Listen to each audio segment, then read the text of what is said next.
otázka měniče hlasu, tak jsem zvědavý, jak to bude vypadat.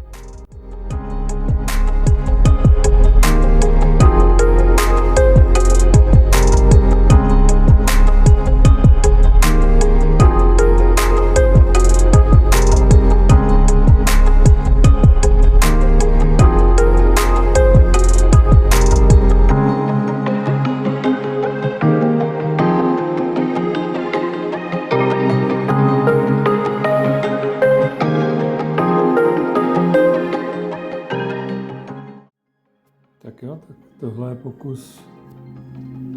Záznam zvuku, externí mikrofon DJI 2 a mělo by to být už v pohodě, pěkně slyšet.